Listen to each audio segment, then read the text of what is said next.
Síganos en nuestras redes sociales. En Twitter, @telediarios. En Facebook, Telediario S. Y en la señal internacional de Ecuador TV para Estados Unidos, a través del paquete latino de DirecTV en el canal 457 y también vía streaming para el mundo por www.ecuadortv.es.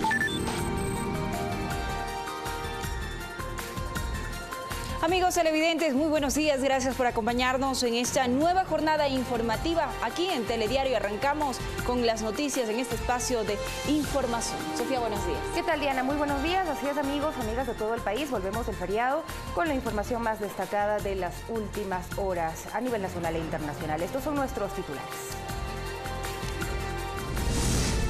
La Superintendencia de Bancos sancionó a varias entidades financieras por cobros indebidos a sus clientes. Cuenca conmemoró 198 años de independencia. El presidente de la República anunció algunos proyectos para esta ciudad. Ecuador y el mundo recordaron a los fieles difuntos. Este 2 de noviembre en Tulcán se preparó la guagua de pan más grande del país. En el ámbito internacional, más de 25 muertos deja hasta el momento las intensas lluvias en Italia.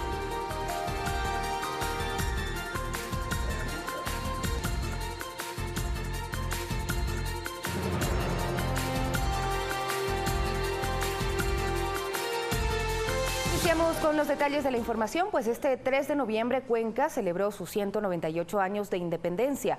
Varios actos solemnes, además de eventos en espacios públicos para la distracción de los visitantes, fueron la tónica de estas fiestas. Los honores a los héroes del 3 de noviembre de 1820 marcaron el inicio de la jornada. Luego, en la calle Simón Bolívar, varias instituciones y colectivos hicieron demostración de la morlaquía. Muy interesante estos desfiles y sobre todo la participación de toda la ciudadanía. A la gente, la organización, la limpieza de la ciudad, muy buena, muy bonitas las fiestas. A las 10 de la mañana el desfile cívico-militar fue observado por miles de personas a lo largo de la avenida Huayna Cápac. Bastante gente, no solo de la costa, sino de todo el país. Muy lindo y hay que disfrutarla, ¿no? ¡Viva Cuenca! Durante toda la jornada y en varios sectores, las ferias gastronómicas y artesanales y las presentaciones artísticas fueron el atractivo de los visitantes. Los turistas nos visitan, se maravillan más que la arquitectura, la cultura es de la gente, de los corazones cuencanos. En la tarde, la sesión solemne, en la que el alcalde de la ciudad rindió cuenta sobre su gestión, mencionó políticas de protección de derechos. Buscamos erradicar el acoso y la violencia en el espacio público. Enumeró acciones en el ámbito social. En el Hospital de la Mujer y el Niño, que atiende en medicina general y en más de 20 especialidades. Sobre el tranvía, aseguró que la obra civil está concluida. Ahora, pasando la página, tenemos el reto de hacerlo sostenible. César Tacuri Vintimilla, Telediario.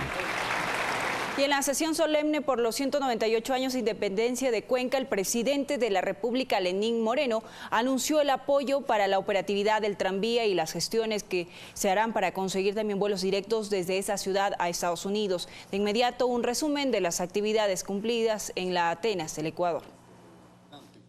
Los que hoy jugan hace menos de 2 años tenían todo el poder, todos los poderes y se creían intocables. Hoy hemos desnudado su corrupción. El país entero conoce lo que hicieron y exige que respondan por sus actos. Así inició su discurso el presidente Lenín Moreno, afirmando su lucha contra la corrupción. Luego centró sus palabras en destacar a Cuenca como una ciudad con los mejores estándares de calidad de vida. No en vano, jubilados de muchos países han encontrado aquí el lugar de residencia para esta bella etapa de sus vidas. Anunció el apoyo del gobierno en varios ámbitos. En materia de salud, están listos los proyectos para construir un nuevo centro de salud tipo C, que beneficiará a 100.000 habitantes. Sobre el tranvía afirmó que el gobierno apoyará la operatividad del sistema. He instruido al Ministerio de Energía que se otorgue una tarifa muy especial, una tarifa preferencial para la utilización y funcionamiento del tranvía. Garantizó más líneas de crédito productivas. Ban Ecuador y la Corporación Financiera Nacional han destinado 65 millones de dólares para los pequeños emprendedores de nuestra bella cuenca. En cuanto a la conectividad aérea, estamos trabajando para que las aerolíneas que hoy operan en el país abran una ruta directa entre Cuenca y los Estados Unidos de Norteamérica. Hizo un llamado a los inversionistas locales para que participen en la modernización del estadio de Cuenca. Y entre otras acciones, detalló que Cuenca es declarada como primer polo de desarrollo del país. En un espacio de 30 hectáreas entre Azuay y Cañar, la empresa cuencana Indurama se ha comprometido a invertir $70 millones, generando un encadenamiento productivo que creará al menos 2.000 nuevas plazas de empleo. Sea un factor dinamizador de nuevos polos de desarrollos en las, Dios mediante, en las 24 provincias que tiene nuestro querido país. César Tacurí Vintimilla, Telediario. También Rocío González de Moreno disfrutó de la celebración de la independencia de Cuenca. La presidenta del Comité Interinstitucional Plan Toda una Vida visitó a los artesanos en la reconocida feria del Centro Interamericano de Artesanías y Artes Populares. Es una de las ferias artesanales más importantes de América. Aquí existe una muestra única de artesanías de excelencia. Es una selección exhaustiva que hacen de los artesanos. Creo que estamos los mejores del país aquí. Patricia Mendieta viene desde Quito, elabora piezas decorativas. Ahora venimos con la novedad de los bombillos tallados en pepa de aguacate. Adriana Landívar trabaja más de 30 años en madera. Reconoce al CIRAP como una puerta para iniciar negocios fuera del país. Es una vitrina que nos presta para poder dar a conocer al público nuestro producto, ¿no? Rocío González de Moreno visitó cada uno de los pabellones para reconocer el trabajo que se desarrolla.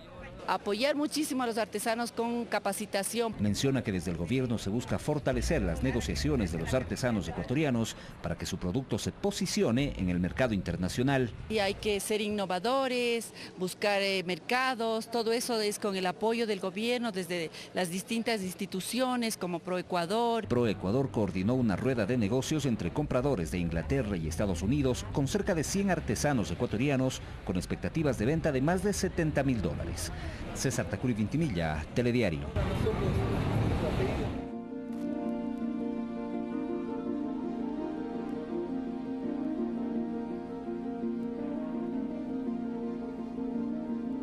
Y cambiamos de tema, amigos televidentes, porque durante este feriado miles de ecuatorianos aprovecharon el tiempo para visitar las tumbas de sus seres queridos. Al recordarse el Día de los Fieles Difuntos, el 2 de noviembre, en familia, compartieron de las tradiciones propias de finados, actividades, además dinamizaron que el comercio informal. Hay tradiciones que no se olvidan, así lo explican los miembros de la familia Farinango, quienes acudieron al cementerio de Calderón al norte de Quito con colada morada y guagua de pan. Reunidos entre todas las familias, mis hijas, mis cuñadas. Bueno, esta tradición se ha llevado durante ya décadas, ¿no? Dicen que todo se prepara en familia. Un día antes ya dejamos todo, como se dice, picado, adelantado. Y a las 3 de la mañana ya a preparar y a alistar todo ya para salir. Historias que pasaron de generación en generación con algunas variantes. Las personas antiguas venían con la colada morada, con las tortillas que hacían de maíz de antes.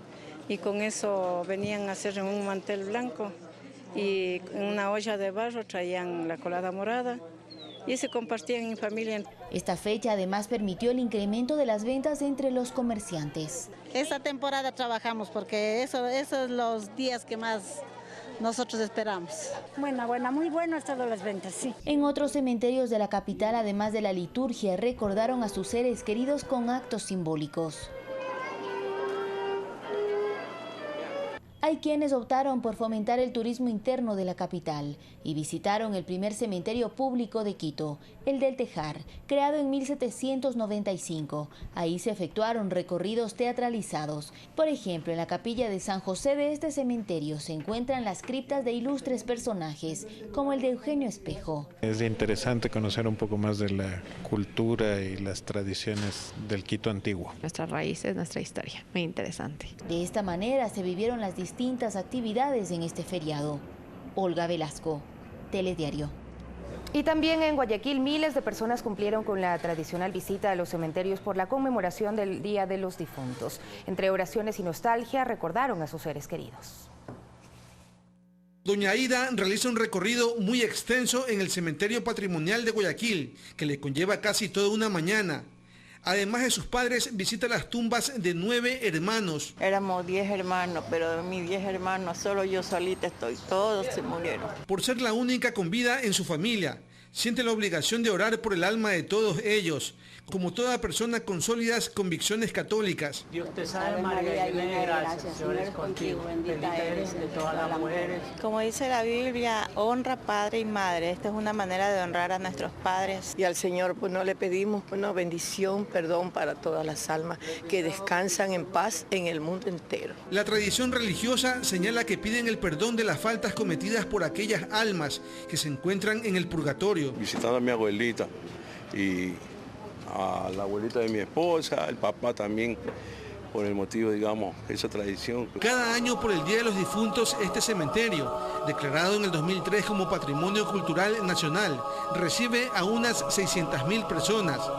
El Camposanto funciona desde 1823 y se estima que conserva más de 700.000 tumbas, entre ellas las de políticos, cantantes y personajes destacados del país. Alfonso Reyes Cruzati, Telediario. 6 de la mañana con 11 minutos y en Tulcán, provincia de Carchi, se elaboró la guagua de pan más grande del Ecuador. La gigantesca obra gastronómica se distribuyó a miles de visitantes que llegaron a esta ciudad en el feriado más largo del año. Los preparativos para tener lista la guagua de pan gigante iniciaron 3 días antes con la elaboración de la masa en planchas y el diseño. Estamos ya a punto de culminar este gran proyecto que nos habíamos planteado junto con nosotros como Ministerio de Turismo y el municipio de Tulcán. Para elaborar la masa se utilizaron cerca de 30 quintales de harina, 1.500 huevos, 320 libras de manteca, 25 panelas y esencias. Pero es un reto, creo, y estoy casi seguro que hemos logrado hacer la más grande del Ecuador, por lo menos, porque tenemos un promedio de 16,5 metros pasado. Es un reto, un arduo trabajo, 3 días. Se obtuvieron 8.000 porciones de la muñeca de pan. Buena parte se donó a grupos prioritarios del MIES, asilo de ancianos privados de la libertad, entre otros. Servirá de aporte a las 2 asociaciones de panificadores para que ellos también tengan ingresos adicionales a los que normalmente generan. A esta actividad se sumó el recorrido por el cementerio municipal de Tulcán, que durante los 4 días de descanso recibió 30.000 visitantes. Aquí visitando el mejor cementerio del mundo prácticamente, que es el de Tulcán. Recién llego, nunca había venido anteriormente a visitar acá. Primera vez y me parece muy bonito. El evento fue una de las ofertas gastronómicas y turísticas del Carchi durante este feriado. Lucy Jiménez, Telediario. Y también en varios países del mundo recordaron a los fieles difuntos con las tradiciones y costumbres que les caracteriza a cada nación. Por ejemplo, en Bolivia despidieron a las almas de sus seres queridos con música, oraciones y comida. Mientras en Nicaragua, cientos de personas visitaron las tumbas de sus familiares que ya no están junto a ellos. Y en el sur de la Florida, Estados Unidos, se realizó una procesión de personas disfrazadas de esqueletos y calaveras, una tradición mexicana para recordar a los difuntos. Comida, artesanías y conciertos de música fueron parte de esta celebración.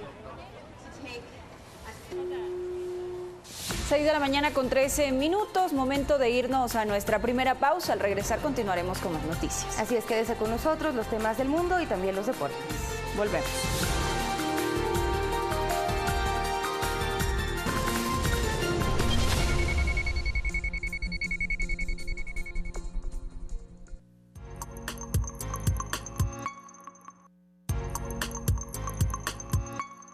Hoy en Sherlock.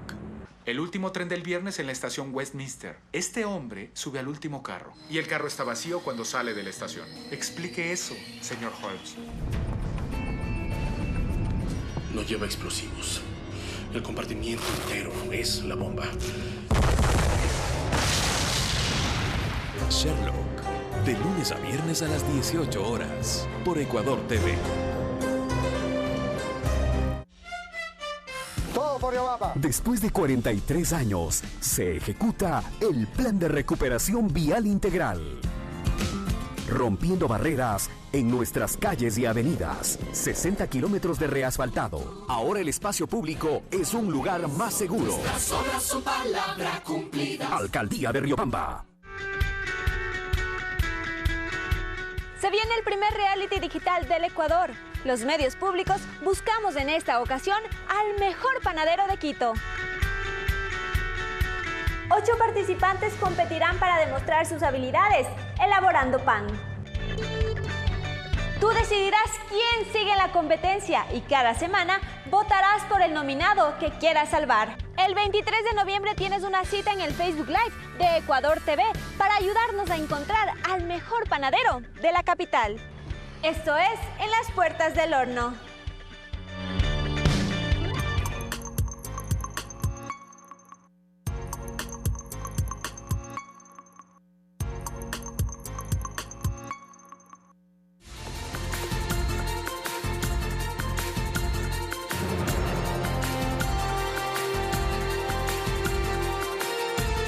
Gracias por continuar junto a nosotros en Telediario. 2 personas que tienen orden de prisión preventiva y que están vinculadas al caso de peculado por presuntas irregularidades en contratos de la Secretaría de Comunicación están fuera del país. Así lo confirmó para Telediario el director de la Policía Judicial.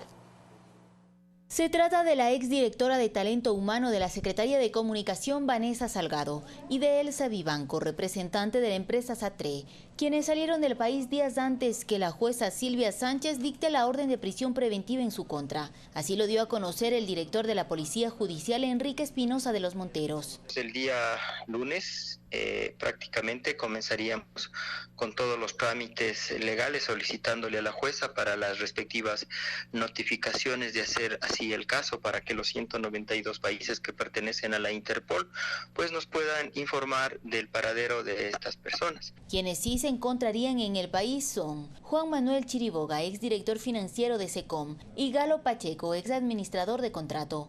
El titular de la PJ ratificó que se mantiene su búsqueda.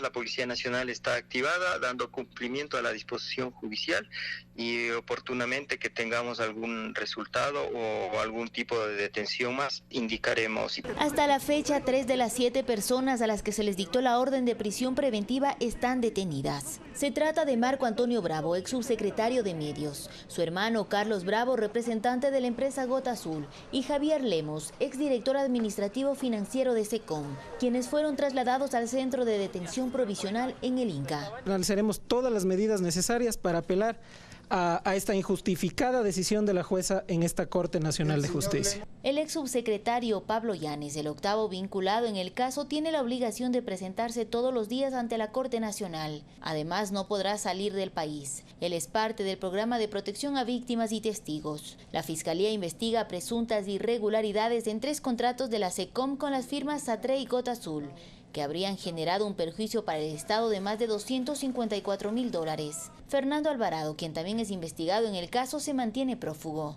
Olga Velasco, Telediario. Y este miércoles 7 de noviembre se conocerá si el expresidente Rafael Correa Delgado es llamado o no a juicio en el caso de secuestro al activista político Fernando Valda. La diligencia se efectuará a las 15 horas en la Corte Nacional de Justicia. Inicialmente, la reinstalación de la audiencia estaba convocada para el martes 23 de octubre. Sin embargo, la jueza Daniela Camacho notificó el cambio para este miércoles 7 de noviembre, fecha en la que se conocerá si llama a juicio o no al expresidente Rafael Correa, quien está acusado de asociación ilícita y secuestro del exlegislador Fernando Valda. En la audiencia preparatoria de juicio, Fiscalía presentó 28 elementos de convicción en su contra. No ha encontrado nada que pruebe la responsabilidad del presidente, del expresidente en el caso que se está investigando. No existe ningún indicio. Actualmente el exmandatario reside en Bélgica y sobre él pesa una petición a la Interpol para su detención por incumplir las medidas cautelares dispuestas por la Corte Nacional. Sin embargo, la Policía Internacional aún no califica el pedido. En este proceso penal también están vinculados los exagentes de inteligencia Raúl Che y Diana F., ambos testigos en la causa tras acogerse a la cooperación eficaz. Otro de los investigados es el ex titular de la Secretaría de Inteligencia, Pablo Romero Quesada, quien se encuentra en España y se presenta cada 2 días ante las autoridades competentes, mientras avanza el proceso de extradición. Si es llamado a juicio, yo no podría presentarme al juicio, quedaría en suspenso, ya que el juicio es por el principio de inmediación, tendría que ser con los procesados, ¿no? El mismo día miércoles, pero a las 10:30, a Pablo Romero Quesada se le formulará cargos por peculado. Este delito es imprescriptible y se sanciona hasta con 13 años de cárcel. Olga Velasco, Telediario. 6 de la mañana con 20 minutos y un equipo de la Comisión Interamericana de Derechos Humanos hizo un llamado de atención a la Fiscalía ecuatoriana por el avance insatisfactorio de las investigaciones del secuestro y posterior asesinato de los periodistas de diario El Comercio en la frontera colombiana.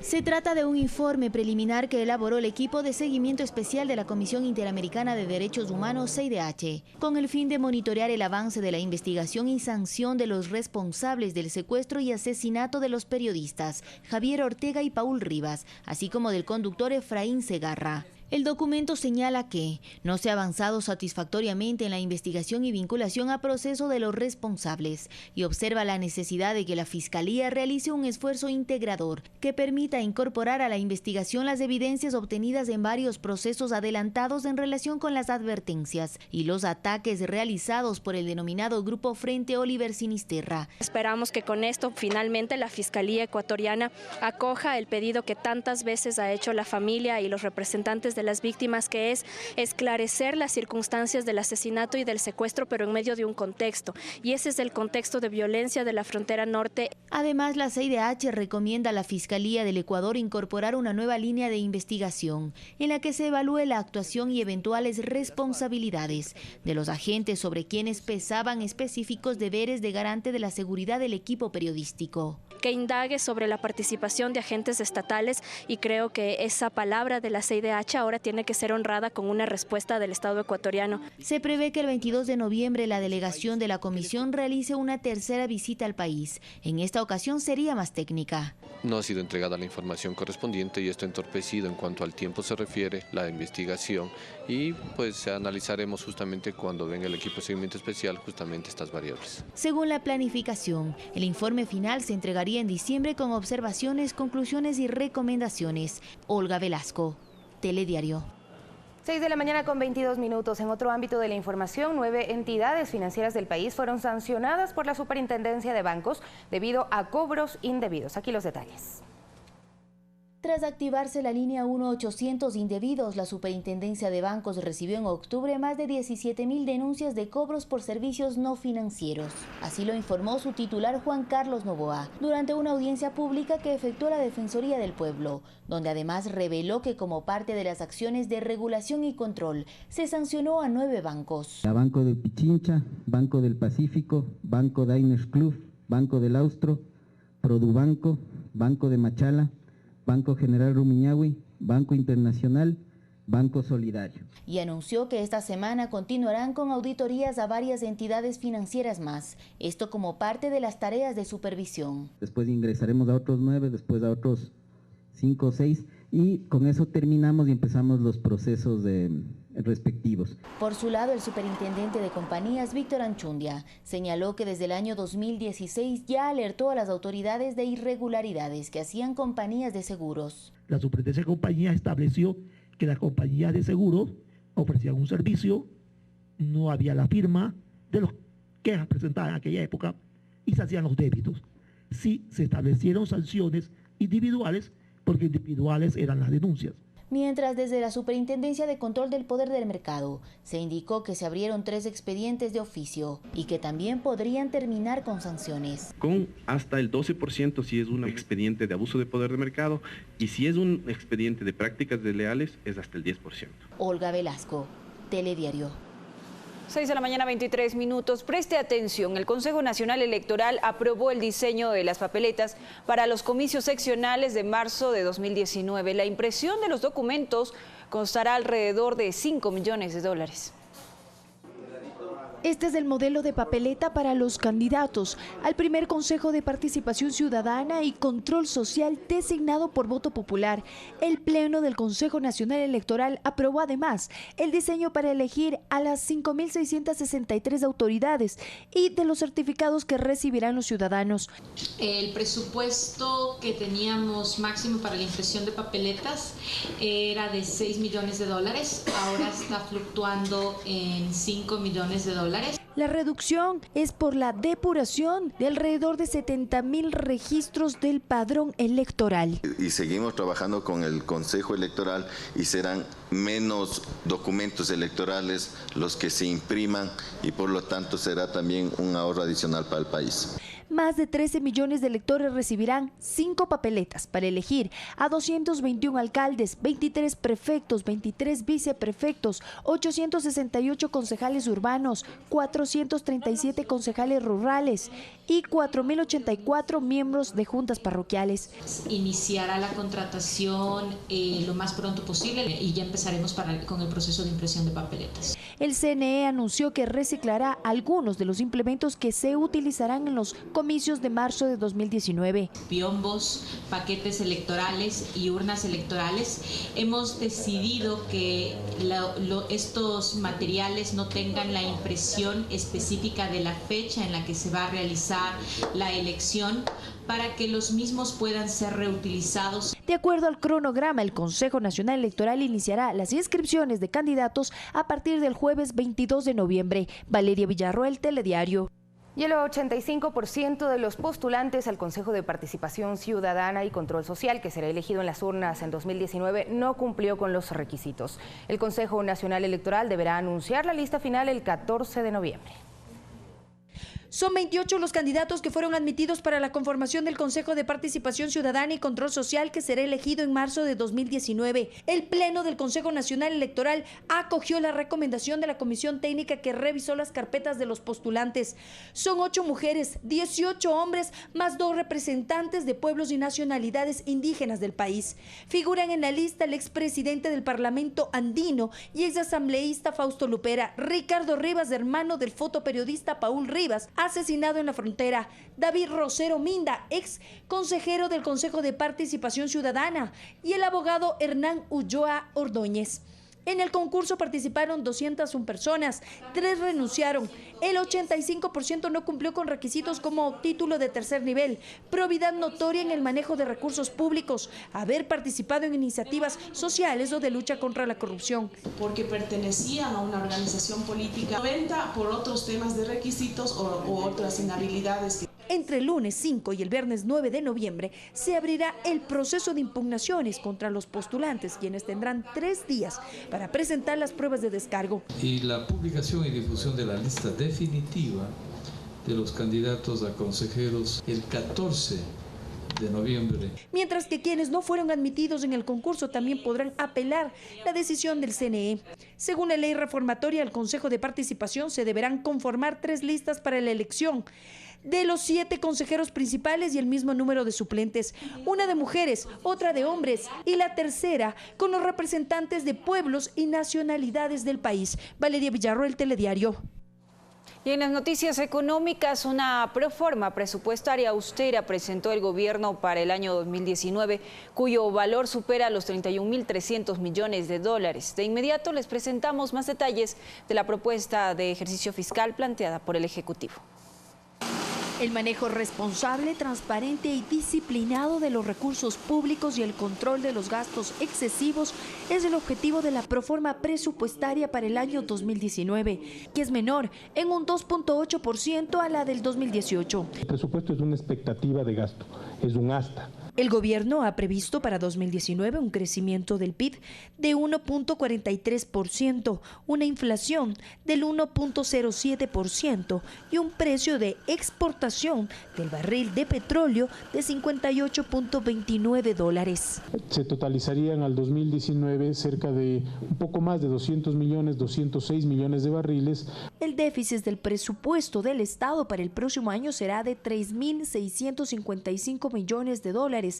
El esfuerzo que tiene que hacer el Estado para el próximo año para financiar los subsidios a los derivados totaliza 1.700, me parece, millones de dólares. Los ingresos bordearán los 22.000 millones de dólares y los gastos alrededor de 26.000 millones de dólares. Que garantizarle al Instituto Ecuatoriano de Seguridad Social la liquidez que necesita. La proforma cumplirá con el pago del 40% de las pensiones jubilares, que equivale a 1.240 millones de dólares, y con la entrada en vigencia de la ley amazónica, que representará 278 millones adicionales.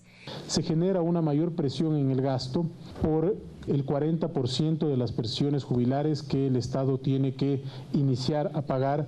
3.314 millones de dólares contempla el Plan Anual de Inversiones, que garantiza garantiza las asignaciones para el sector social y la cobertura de los servicios. La inversión privada se sume al esfuerzo público para mantener la capacidad del país en términos de infraestructura. Los gastos serán menores. Fuentes de financiamiento con China que no se han descartado, que están programadas, buscando mejores alternativas que las que tenemos actualmente. La masa salarial se reducirá en 70 millones sin afectar a los sectores de salud, educación, bienestar social y defensa. Y los gastos en bienes y servicios se acortarán en un 14%. Valeria Villarroel, Telediario. Mientras los jubilados del país consideran oportuna la decisión del gobierno de incorporar en la proforma presupuestaria de 2019 la restitución del 40% del aporte estatal para el pago de pensiones. No obstante, aseguran que dicho presupuesto debe incorporar otros rubros pendientes desde 2008. Para el analista económico Carlos Cortés, la restitución del aporte estatal contemplado en la proforma presupuestaria del 2019 y cuya suspensión de pago fue declarada inconstitucional por la Corte Constitucional es sinónimo de justicia social. Los 1.200, casi 1.300 millones que le quitó el gobierno de Correa al Seguro Social, sobre pretexto de financiar su presupuesto, iba a afectar finalmente las pensiones jubilares. Fue en 2015 cuando el gobierno de Rafael Correa dispuso frenar el aporte estatal del 40% al pago de pensiones jubilares y sustituirlo por un subsidio que debía ser aplicado únicamente cuando el IES no tuviera recursos económicos para cubrir las jubilaciones. Resulta que el Seguro Social a los jubilados nos sigue descontando cesantía, nos sigue descontando, por ejemplo, el Seguro Social tiene las salas de velaciones, tiene esto, y nos siguen descontando a los jubilados. La Seguridad Social estima que ese valor que dejó de aportar el Estado supera los 1.800 millones de dólares. Ante la falta de estos recursos, el Banco del IES utilizó sus ahorros, lo que impactó negativamente en los fondos de pensiones y de salud. A la larga no iba a poder pagar a los jubilados futuras generaciones, y eso es malísimo. Los jubilados del país ahora buscan que la proforma presupuestaria incorpore otros rubros pendientes de pago y quieren que esto se viabilice en la Asamblea Nacional.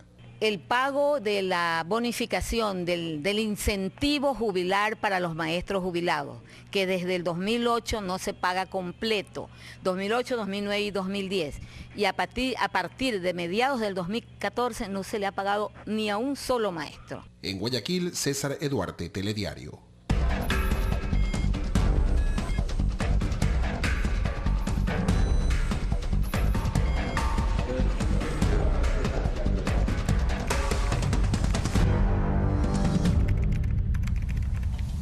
Presuntos actos de corrupción habrían provocado la pérdida de alrededor de 35.000 millones de dólares para el Estado. La Secretaría Técnica de Transparencia y Lucha contra la Corrupción del Consejo de Participación Ciudadana investiga 9 casos emblemáticos. Conozca a fondo las denuncias presentadas en un reportaje de la Unidad de Investigación de los Medios Públicos. En los últimos 5 meses, la Secretaría Técnica de Transparencia y Lucha contra la Corrupción del Consejo de Participación Ciudadana Transitorio ha recibido 3.100 denuncias, lo que equivale a 620 trámites mensuales. Esto luego que se hicieran públicas acusaciones de presuntos actos de corrupción de exfuncionarios y actuales colaboradores del régimen. De este universo de denuncias, 1.158 corresponden a la evaluación de autoridades de control, de las cuales más de 800 fueron dirigidas en contra del Consejo de la Judicatura. Y las 1.942 denuncias restantes son de carácter ordinario contra gobiernos autónomos descentralizados, instituciones públicas e instituciones privadas. Esto muestra también que el Consejo de la Judicatura se convirtió, a mi juicio, en una entidad donde estaban como concentradas muchos de los procesos que la gente percibió y sintió y vivió en carne propia como procesos de corrupción no crematísticos, es decir, que no tienen que ver con el dinero, sino que tenían que ver con la justicia. Según Jorge Rodríguez, coordinador de la Comisión Anticorrupción, el Estado ha tenido cuantiosas pérdidas. El mínimo que se calcula es 35.000 millones de dólares. Esto no es solamente de lo que es contratación pública, tiene que ver con deuda, tiene que ver con la parte de la evasión impositiva. O sea, los empresarios también tienen una responsabilidad dentro de ese cálculo que hemos hecho. El trabajo de la Secretaría también se enfocó en investigar 9 casos emblemáticos. Refinería del Pacífico, Proyecto Hidroeléctrico Toache-Pilatón, Refinería de Esmeraldas, Poliducto Pascuales Cuenca, Hidroeléctrica Manduriacu, Reconstrucción de Manabí, Manejo de Deuda Pública, Construcción de Escuelas del Milenio, Construcción de Hospitales Públicos. Algunos casos condujeron a abrir nuevas investigaciones dentro de la Secretaría. Los relacionados con la reconstrucción de Manabí, Escuelas del Milenio, Hospitales y Servicios de Salud, Refinería de Esmeraldas, Pascuales Cuenca Coopera, Construcción de Hospitales Públicos y Servicios de Salud, y el conflicto de tierras en el Aromo ya tuvieron un informe de medio periodo o informe de avances. El caso Refinería del Pacífico incluso ya cuenta con un informe prefinal. Entre los temas denunciados e investigados también consta un contrato efectuado por el anterior Consejo de la Judicatura de un sistema informático con una empresa española por un monto de $22 millones. Para el 31 de agosto, una vez recibida la renuncia de Arboleda, fue la abogada Marcela Estrella quien asumió la jefatura de la Secretaría, con quien los medios públicos solicitaron entrevista para hablar sobre el estado de las denuncias. Sin embargo, respondió por escrito que dado que los casos en mención se encuentran en proceso de investigación, no autorizaba a dar información. Para mañana, en nuestra segunda entrega, revelaremos detalles de 2 de los 9 casos emblemáticos de corrupción a cargo de la Secretaría Técnica de Transparencia. Suelen Granda, Telediario.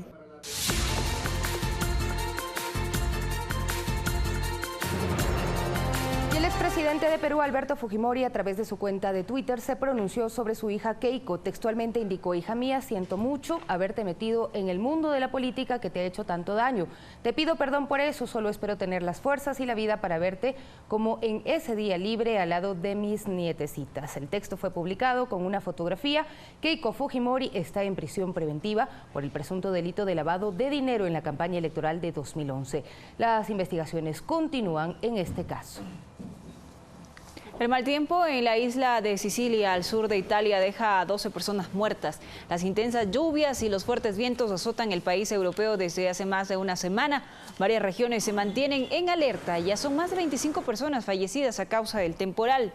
En la localidad de Casteldonzia murieron 9 miembros de 2 familias después de que se desbordara el río Milicia e inundara la casa en la que se encontraban. Además, las autoridades italianas informaron que buscan en la localidad de Corleone, en la provincia de Palermo, a un médico al que se le perdió la pista cuando conducía en su auto hacia el hospital en el que laboraba.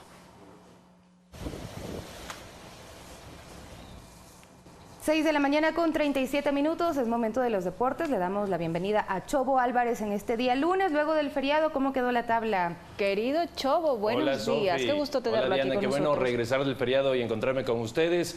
Para comenzar, además, después de 4 días de descanso, volver a la rutina siempre cuesta, pero el mundo deportivo tuvo muchísima actividad. El campeonato nacional está que arde. Había muchos equipos que estaban en la carrera y ahora se reduce. Barcelona se metió de lleno a la pelea, al igual que Emelec. Emelec también. Macará ganó, sigue ahí arriba y el día de hoy hay que ver puntero, qué pasa con ¿no? Liga de ¿Qué pasa con la Liga? Puntero Macará, segundo Emelec, pero a un solo punto, así que se ¿Cómo pone le va bueno. Liga? Liga el día de hoy juega contra Guayaquil City, obligado a ganar porque si no, no quiero decir que se despide de la etapa, pero sí que se complica, faltan solo 5 fechas para el final. Así, con toda esta información que tenemos luego del feriado, muchos goles, mucha información deportiva, arrancamos con Fanático.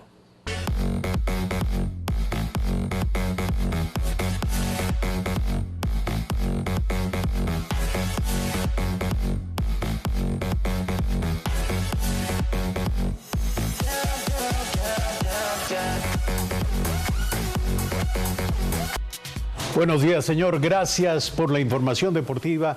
Gracias a ustedes, amigas y amigos, por continuar en nuestra sintonía. Hoy nos acompañarán en Primera Impresión. Esta mañana estaremos con Íñigo Salvador, Procurador General del Estado. El caso Assange y las alternativas para poner fin al encierro del fundador de Wikileaks, asegurando que no será enviado a Estados Unidos, a algún país donde rija la pena de muerte. Estos y otros temas serán materia de nuestro diálogo. Además, estaremos conversando con Gustavo Isch, consultor político. ¿Qué debemos entender por descorreizar al gobierno? La presunta complicidad de funcionarios y estructuras públicas en la fuga del exsecretario de Comunicación de Rafael Correa, Fernando Alvarado, puso el tema sobre la mesa. Lo hablaremos con nuestro invitado. Y finalmente, Marcelo Jaramillo, viceministro de Educación. ¿Qué resultados visibles demuestra la política de cero tolerancia en el Ministerio de Educación frente a los casos de abuso sexual? Se lo preguntaremos en este diálogo. Temas e invitados de esta mañana en Primera Impresión. Buenos días.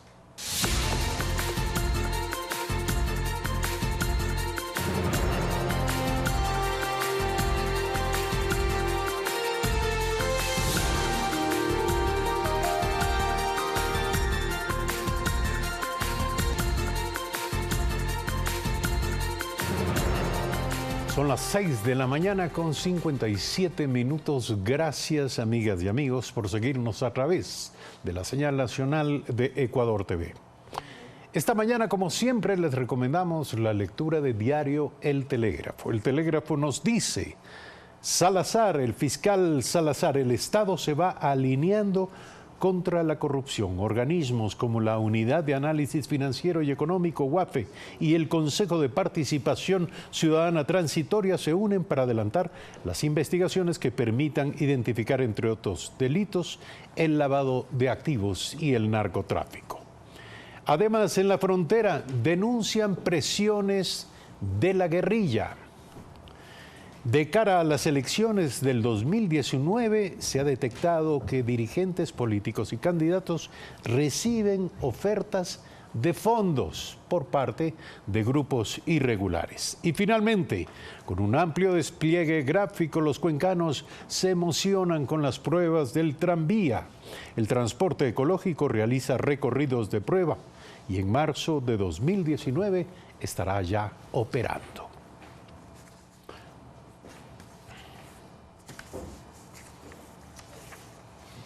Esto es lo que nos trae Diario El Telégrafo. En esta mañana les recomendamos a todos leerlo. Hay criterios divididos frente a la posibilidad de separar a funcionarios públicos afines al correísmo. Para los partidarios del expresidente de la República se violarían derechos, pero el gobierno afirma que de lo que se trata es de desprenderse de aquellos que hayan violado la ley. La fuga del exsecretario de Comunicación Fernando Alvarado abrió el debate acerca de la posibilidad de depurar instituciones públicas y así separar a funcionarios afines al gobierno anterior o que trabajaron muy cerca. El gobierno nacional pudiera emprender una tarea de separación basado en la idea de que existe filtración de información, por lo que se calificó como topos, aunque no se ha anunciado cómo pudiera desarrollarse. Sin embargo, esa posibilidad fue cuestionada por sectores de oposición la semana pasada en la Asamblea Nacional a propósito de las comparecencias de funcionarios y exfuncionarios del gobierno para explicar la responsabilidad de sus instituciones en la salida del país de Alvarado. El argumento principal, una supuesta violación de derechos laborales y discriminación por pensar diferente. En la opinión pública hay criterios divididos, aunque para muchos sí se debe sancionar con severidad a quienes permitan actos de corrupción. Néstor Aguilera, Telediario. Son las 7 de la mañana en punto. Está con nosotros Gustavo Isch, consultor político. Buenos días, gracias por aceptar esta invitación. ¿De qué hablamos cuando se dice descorreizar al gobierno? Buenos días. Buenos días, Eduardo. Gracias por la invitación. De varias cosas. Me parece que es hora ya de dar vuelta a la página.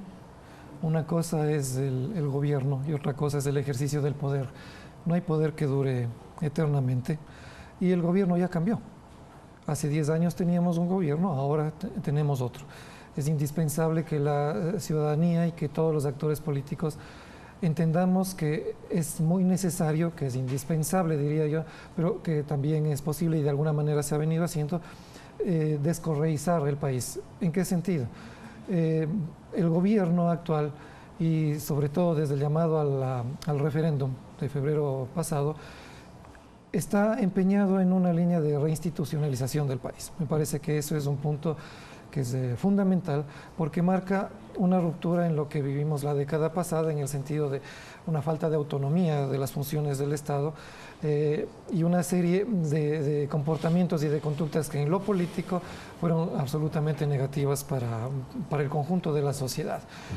Creo que hay una enorme responsabilidad también en el sentido de lo que corresponde hacer a los actores políticos. Hay que entender que el Correato fue el producto de una serie de circunstancias absolutamente negativas en términos del ejercicio de la democracia. Partidos políticos que se habían divorciado, que se habían alejado absolutamente de los intereses y de las expectativas de la ciudadanía, que dejaron de representarlos. Veníamos de una crisis económica que fue absolutamente lamentable y manejada en términos muy dolorosos para el conjunto de la sociedad ecuatoriana, de una inestabilidad política.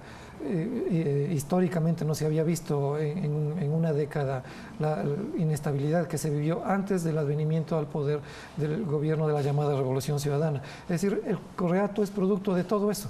La sociedad, los actores políticos, los movimientos, los partidos, tienen la obligación de cambiar.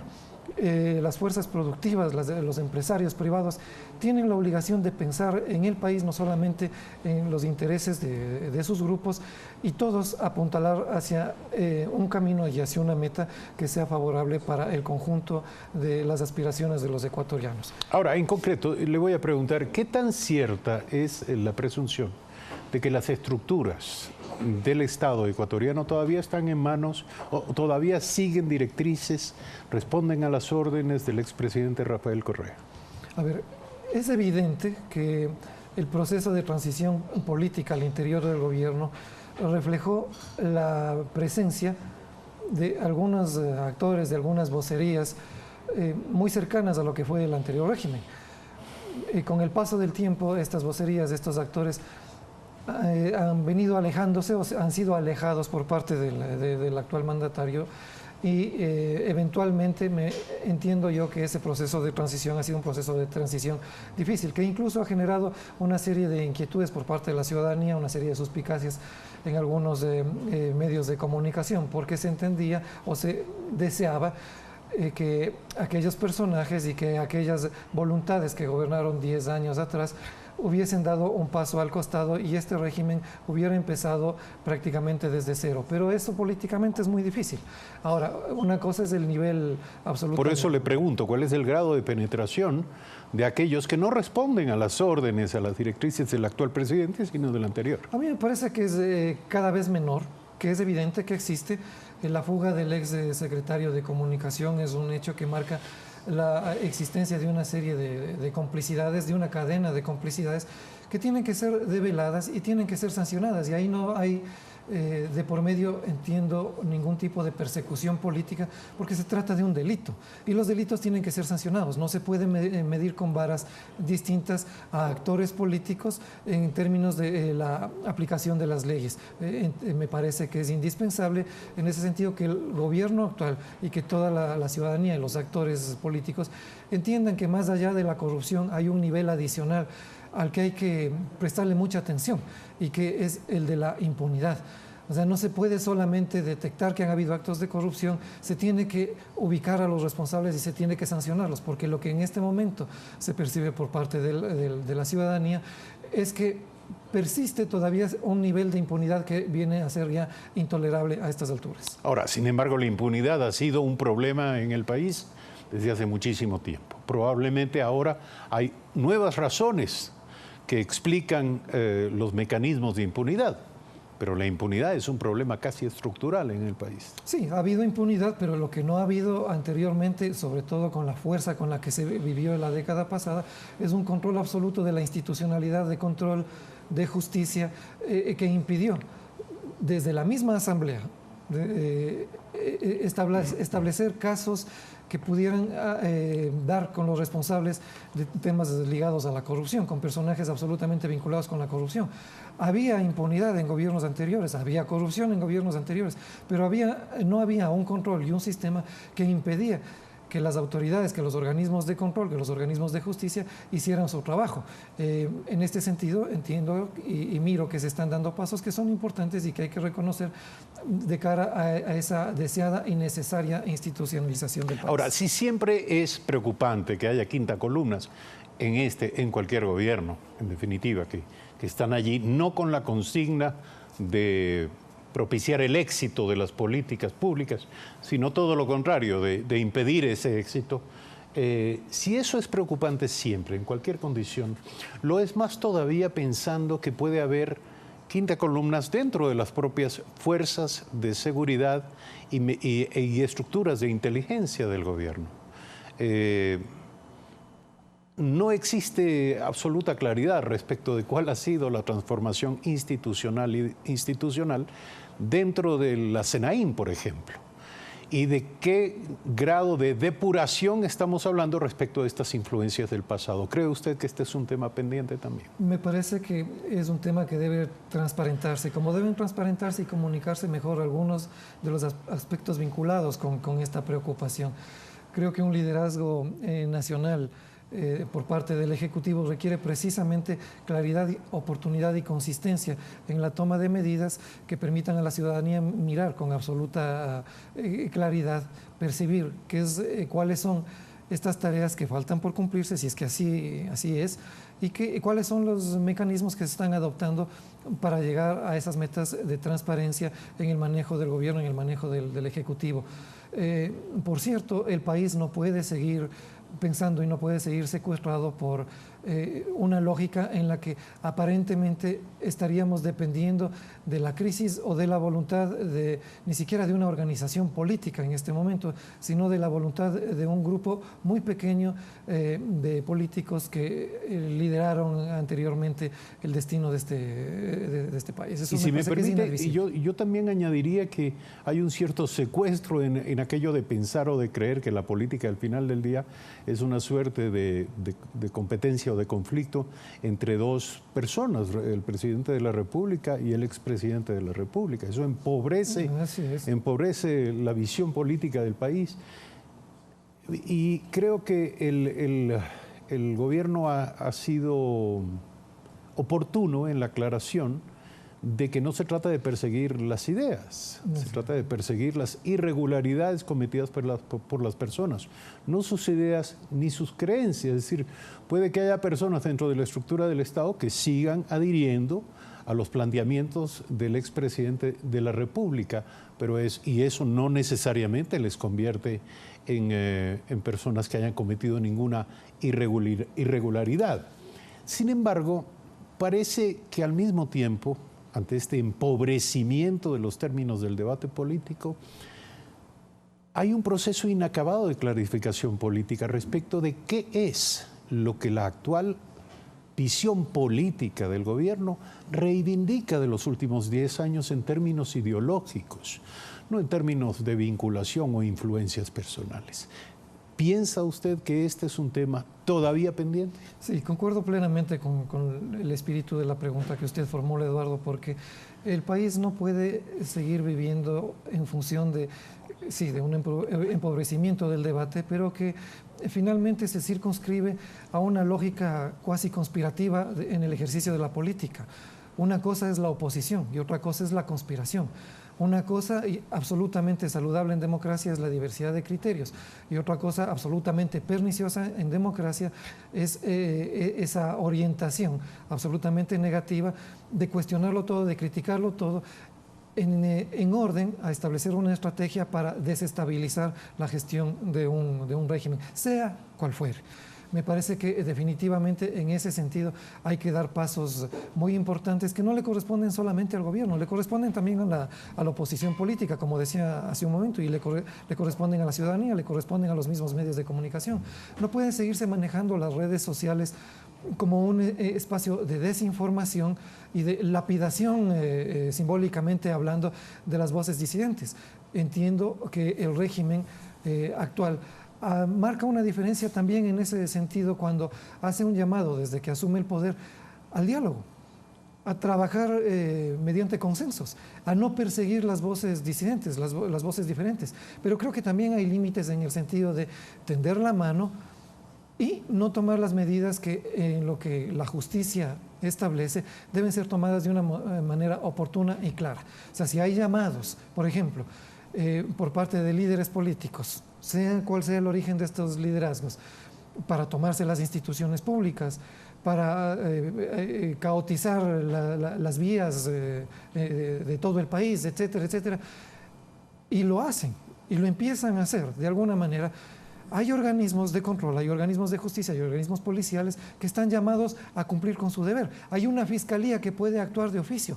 No se puede permitir que en función de que algunos de estos personajes pudieran provocar cierto tipo de sensibilidades y de preocupaciones alrededor del espacio de gobierno o de la esfera pública, esas medidas no sean tomadas, porque no se puede juzgar a los ciudadanos con raseros y con varas distintas. Una cosa es la tolerancia y otra cosa es la permisividad. Nuestro invitado esta mañana, Gustavo Isch, consultor político, gracias por aceptar la invitación a este programa. Cuando regresemos, estará aquí Íñigo Salvador, Procurador General del Estado. Ya volvemos.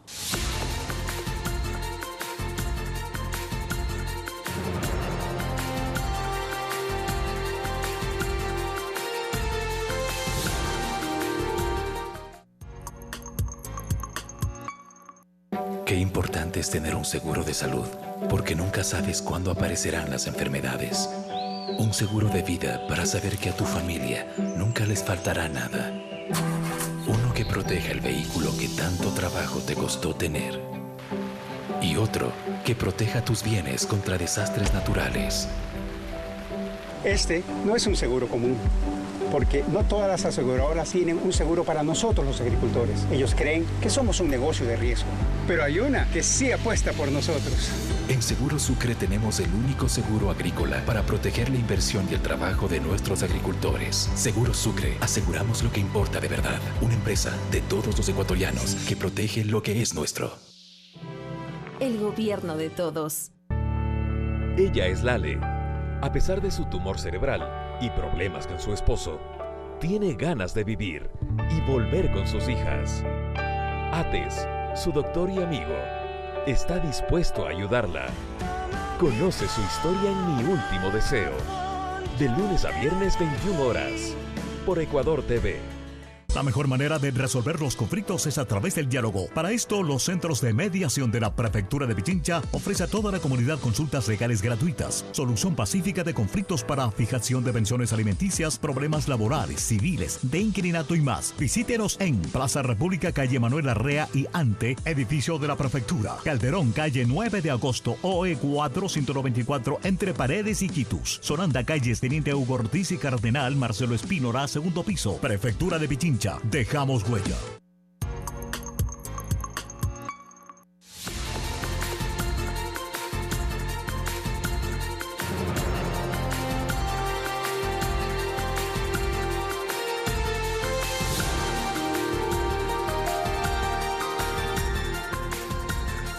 Siete de la mañana, 14 minutos. Gracias por seguirnos a través de las pantallas de Ecuador TV en todo el país y más allá, a través de nuestras redes sociales. Está con nosotros Íñigo Salvador, Procurador General del Estado. Buenos días. Gracias por aceptar esta invitación. Usted ha dicho que Julian Assange debe poner dos opciones en su balanza: estar confinado de por vida en la Embajada de Ecuador en Reino Unido o entregarse al gobierno de Reino Unido para purgar una pena de 6 meses y salir en libertad. Pero, sin embargo, en la misma declaración, usted admitió que podría ocurrir que el gobierno británico termine entregando a Julian Assange al gobierno de Washington. Entonces la balanza tendría que sopesar un riesgo adicional, no solo los 6 meses, sino la posibilidad de un juicio y una pena de muerte. Buenos días. Buenos días, Eduardo. El canciller Valencia, el día 24 de agosto último, entregó al señor Baltasar Garzón y al señor Julian Assange una carta en que justamente le decía: vea, el problema hemos tratado de solucionarlo como gobierno, pero nos hemos topado frente a una posición irreductible del gobierno británico. De modo que más no podemos hacer, la solución está en sus manos. Y las alternativas que le planteamos son dos: o se queda en la Embajada del Ecuador indefinidamente, pero eso sí tendrá que atenerse a unas reglas de un protocolo, que es lo que se le presentó hace pocos días. Y la otra alternativa es que se pueda entregar directamente a la justicia británica, que le persigue por haber violado los términos de su libertad condicional. Hemos obtenido, le dice el canciller Valencia en esa carta, hemos obtenido garantías del gobierno británico en el sentido de que, juzgado, la máxima pena que enfrenta es una pena de entre 3 meses y 6 meses, y quizás una multa. Y la garantía de que no será extraditado a un país en donde corre peligro su vida. El abogado del señor Assange, doctor Carlos Poveda, después de la audiencia de la acción de protección de la semana anterior, añade una condición. Dice, sí, el señor Assange podría entregarse siempre que le den la garantía de que no será entregado a los Estados Unidos. El gobierno del Ecuador frente a eso no puede hacer nada, no puede negociar los términos de a qué país entregarle y a qué país no entregarle. La única garantía que ha dado el Reino Unido es que si es que se le entrega, si es que alguien pide la extradición, habrá que verificar que su vida no corra peligro. De modo que no es una contradicción de términos establecida por el gobierno del Ecuador, es simplemente el estado de la situación. Pero si es que él decidiera no entregarse, puede quedarse en la Embajada del Ecuador. Es una situación absolutamente complicada, a veces insostenible, pero para eso está el derecho de asilo. Hay casos en que había un famoso caso de un cardenal en Hungría en la época de la Guerra Fría que estuvo 15 años en la Embajada de los Estados Unidos en Budapest. Esperemos que la cosa no se alargue tanto. Ahora, para entender al detalle lo que se ha dicho, ¿en dónde se cifra la inflexibilidad del gobierno británico? ¿Qué es lo que no aceptó? El gobierno británico dice, a ver, para comenzar, hay que entender que en la estructura de poder británica, la separación de poderes es una separación absolutamente estanca. No hay forma de que un poder influya en el otro. Las relaciones que tiene el Estado del Ecuador a través de su Cancillería son con el Ejecutivo británico, con el Ministerio de Relaciones Exteriores. Entonces el Ministerio de Relaciones Exteriores dice, nosotros es poco lo que podemos hacer. La justicia británica persigue al señor Assange porque él incumplió los términos de su libertad condicional. La única forma de terminar esto es con una resolución en sentencia de un juicio por esta infracción. De modo que si él se entrega, se le juzga y se le condena, quedará en libertad después. Esa es fundamentalmente, esos son los términos de la irreductibilidad de los británicos. Se ha intentado todo. Normalmente cuando una persona recibe la protección a través del asilo, el Estado asilante solicita al Estado territorial donde se encuentra la misión diplomática un salvoconducto para que el asilado pueda dirigirse de la misión diplomática a una frontera, a un puerto o a un aeropuerto para que vaya al territorio del país asilante.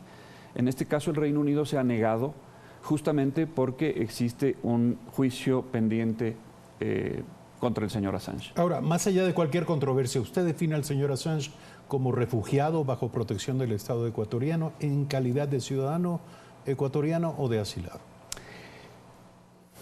La situación es compleja y es un tanto anómala. Normalmente, la institución del refugio funciona para ciudadanos extranjeros. El señor Assange adquiere la calidad de asilado como ciudadano extranjero, como ciudadano australiano, y es en el transcurso del asilo cuando adquiere por naturalización la ciudadanía ecuatoriana. Ahí es cuando se da la anomalía. El Estado ecuatoriano está en el momento actual otorgando su asilo a un ciudadano ecuatoriano. Eso en circunstancias normales no habría ocurrido jamás. Y eso es lo que determina la anomalía. Si me permite, es decir, si un ciudadano ecuatoriano por cualquier circunstancia se considera perseguido, más aún perseguido político, y busca refugio en una embajada ecuatoriana en el mundo, ¿esta embajada no debe abrirle las puertas? No, de acuerdo con la Convención de Viena sobre relaciones diplomáticas, las embajadas, las sedes diplomáticas no pueden ser utilizadas como un subterfugio para escapar a la justicia del país que le persigue. En ninguna circunstancia. En ninguna circunstancia. Porque sería utilizar la inmunidad de la sede diplomática como un escudo contra un delincuente que puede ser común o puede ser político. La verdad es que el tema de los delitos políticos no está definida en ningún código. Corresponde al Estado asilante el definir si la persecución es política. A veces la persecución es política a través de delitos comunes, como ha sido al parecer el caso del señor Assange. Pero, si me permite, parece un contrasentido que un ciudadano extranjero tenga mayores derechos frente a la embajada ecuatoriana en cualquier lugar del mundo que un ciudadano ecuatoriano. Lo que pasa es que un Estado no tiene jurisdicción penal en el territorio de otro Estado. En ese Estado es la justicia que ejerce jurisdicción en ese territorio la que tiene que actuar. El Estado que tiene su misión diplomática ahí no puede utilizar la inmunidad de su sede diplomática para garantizar la impunidad del delincuente ecuatoriano, pero delincuente al fin y al cabo, o por lo menos perseguido por la justicia para determinar si es o no delincuente. Presunto. Presunto. Hay un protocolo que rige en este momento el amparo de la embajada ecuatoriana en Londres sobre el señor Assange y entendemos que él debe asumir, de acuerdo a este protocolo, gastos de alimentación, cuidados médicos y lavanderías, el cuidado del aseo de su gato, etc. La defensa del señor Assange ha dicho que es evidente que él en circunstancia excepcional como la que se encuentra no tiene un trabajo remunerado y por lo tanto no dispone de recursos que le permitan afrontar gastos de su estadía en la embajada ecuatoriana. Le pido su comentario sobre esto, pero más allá, ¿es esta una exigencia acorde con las convenciones de derecho internacional que rigen el asilo y la protección? Sí, curiosamente, y digo curiosamente porque parecería que si le prestas protección a un ciudadano que huye de una persecución política, esa protección debería ser completa, entendiendo por completa y gratuita. Pero curiosamente la Convención de La Habana sobre asilo diplomático dice que el Estado que concede el asilo no tiene la obligación de cubrir los gastos de permanencia del asilado. El Estado ecuatoriano se ha hecho de la vista gorda de esta disposición de la Convención de La Habana y ha asumido en su totalidad durante ya 6 años los gastos del señor Assange, incluidos los gastos de comida. La situación ha llegado ya a un extremo en el cual el tiempo originalmente previsto, razonablemente previsto, porque en ese momento, hace 6 años, no se podía saber siquiera cuánto tiempo podría durar el asilo. Y de hecho ahora no sabemos tampoco cuánto más pueda prolongarse. En ese momento no se pudo saber y claro, esos gastos se han extendido. Sumado al hecho de que ha habido ciertas irregularidades en el comportamiento del señor Assange que impone que el Estado ecuatoriano le presente este protocolo para que él lo cumpla. 7:24 minutos, seguimos en este diálogo con el Procurador General del Estado, hablando de gastos. 5 millones de dólares gastó el Estado ecuatoriano entre 2012 y 2017 en esa llamada Operación Hotel, que habría sido aprobada por el expresidente de la República, Rafael Correa, para proteger, vigilar, pero además espiar a Julian Assange como huésped de la embajada ecuatoriana en Londres, según la versión que dio el diario The Guardian. ¿Cree usted que estos gastos deben ser auditados? Creo que sí. Creo que sí. Yo creo que debe haber una política de absoluta transparencia. La situación del señor Assange en Londres, si bien originalmente fue producto de creo yo, una verdadera vocación del Ecuador por proteger la vida de una persona que estaba siendo perseguida y en ese momento digámoslo, un referente en el tema de la libertad de expresión. Con el tiempo han surgido versiones como la que usted nos reporta del diario The Guardian, que parecen mostrar otra cosa. Si es que esto es así, definitivamente esos gastos deberían ser auditados y establecerse responsabilidades en quienes más allá, ha dicho usted que el expresidente de la República, Rafael Correa, utilizó a Julian Assange. ¿En qué sentido? Yo creo que el expresidente Correa, utilizó la figura de Julian Assange como una especie de comodín en todo foro internacional donde se ponía en duda el respeto por la libertad de expresión en el Ecuador.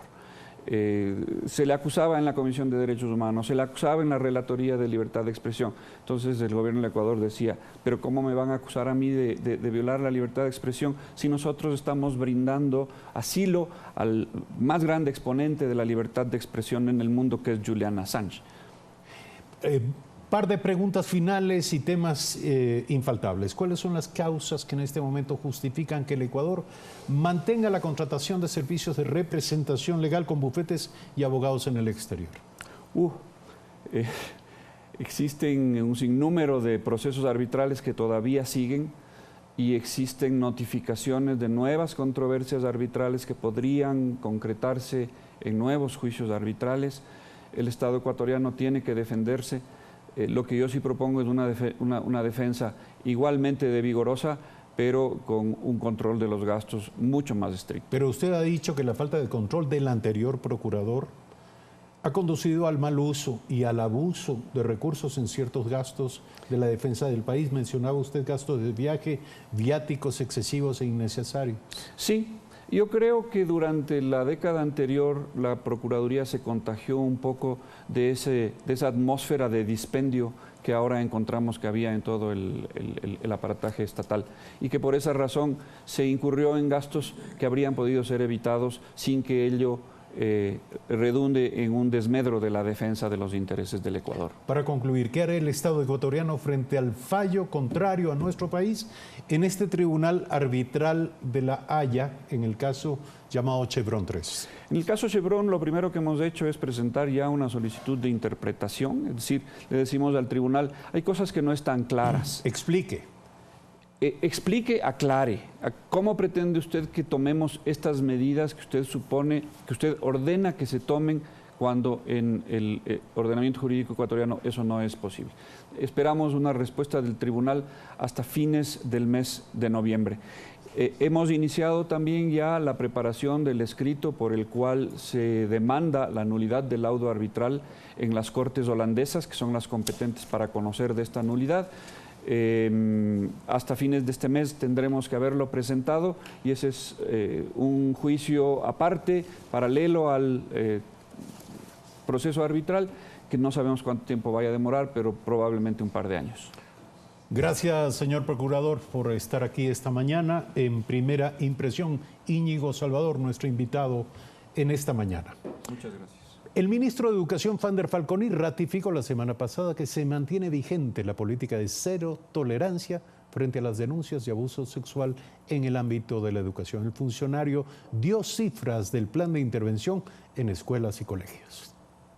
Nosotros hemos empleado jurídicamente un recurso que se llama recurso de revisión extraordinario, lo que nos ha permitido ir hacia los casos anteriores entre el año 2014 y el año 2017. Nosotros hemos levantado todos esos sumarios administrativos que fueron negligentemente archivados en esa época y hemos ido a entregar a la Fiscalía General del Estado para que haga las indagaciones, las investigaciones respectivas y evidentemente las sanciones. En algunos casos la Fiscalía, como es el caso del réplica Aguirre Abad, ya ha tomado las respectivas actos de sanción. Hay 2 personas que están encarceladas por estos delitos, por esta tipificación de delitos absolutamente graves de acuerdo a nuestro Código Integral Penal. Son 734 sumarios expedientes que están entregados a la Fiscalía. Sancionados. Nosotros hemos removido de las unidades educativas en solo este año a 234 docentes, pero quiero indicar una cosa que es muy importante. El universo de profesores y profesoras de nuestro país abarca a 200.000 profesoras. Es decir, nunca podemos hacer una generalización, no estamos hablando de la abrumadora mayoría de nuestros profesores. 7 de la mañana con 30 minutos nos acompaña Marcelo Jaramillo, viceministro de Educación. Buenos días. 234 docentes han sido separados por confirmación de haber cometido abuso con niños y niñas o por presunción. Buenos días, Eduardo. Efectivamente, el Ministerio de Educación, a partir de una política que ha sido dispuesta por el presidente de la República, que es cero tolerancia frente a todo tipo de abuso o maltrato a los niños, niñas y adolescentes que son estudiantes de las unidades educativas, especialmente en el sector público, pues desarrolló una política de investigación del conjunto de infracciones que son sancionadas en el ámbito administrativo y que posteriormente son derivadas al ámbito penal, a fin de que la justicia ordinaria del tratamiento que determina precisamente el Código Integral Penal, que es como un delito. O sea, todos estos casos de docentes separados ya pasaron a manos de la Fiscalía. Efectivamente, han sido desvinculados del Ministerio de Educación y pasan a conocimiento de la Fiscalía. Entonces tenemos dos temas, uno el ámbito administrativo y otro el ámbito de la justicia ordinaria, que es el ámbito penal. Ahora, ¿por qué esto? Primero porque efectivamente la Constitución de la República, la Convención Internacional de los Derechos del Niño, el Código de la Niñez, la Ley Orgánica de Educación Intercultural, determina que nosotros debemos estar vigilantes, ¿no? Y debemos tomar medidas de prevención y medidas de protección. En este caso, lo que se han hecho son sumarios administrativos, donde una vez que se identifica el cometimiento de esta falta, pues respetando el debido proceso, se sustancia esto en el ámbito administrativo y finalmente se resuelve. El artículo 132, precisamente de la Ley Orgánica de Educación Intercultural, establece como una falta administrativa también, él dice cometer infracciones de acoso, abuso, violencia sexual u otros delitos sexuales. Está más que justificado, evidentemente. Esto inmediatamente pasa a un sumario administrativo y tiene que aplicarse la sanción que determina el artículo 133. Ahora, ¿se ha llegado con esto al fondo del asunto? A ver, ¿estamos hablando de qué magnitud? Esto es muy importante lo que tú señalas, Eduardo, porque ¿qué es lo que estamos haciendo? Primero, nosotros empezamos a advertir de esta problemática desde el año pasado. Se suscitaron 3 hechos que prendieron la alarma en toda la institucionalidad pública, donde yo personalmente he sostenido que el Estado se puso a prueba. Se dio un hecho lamentable en un establecimiento educativo del sur de Quito, donde 40 niños fueron, pues, violentados de esta manera. Igualmente se dio en un colegio réplica de un colegio emblemático en la ciudad de Guayaquil, donde también se produjo estos hechos. Y también se produjo en un hecho particular emblemático de la ciudad de Quito, este tipo de hechos o de conductas que son perseguibles, ¿sí? Frente a esta situación, uno de los primeros temas que se planteó es dimensionar el problema. Para dimensionar el problema nos propusimos hacer todo un sistema de información, todo un rastreo de información. La información logramos ubicar desde el 2014, ¿no? Y hemos creado un sistema que nos permite, a partir de evidencias, es decir, ya de sumarios administrativos completos, realizados, poder determinar cómo ha ido evolucionando esta problemática. Aquí vemos, por ejemplo, toda una evolución desde el año 2014 hasta el año 2018. Por favor, la cámara que enfoque el gráfico, si es tan amable. Sí.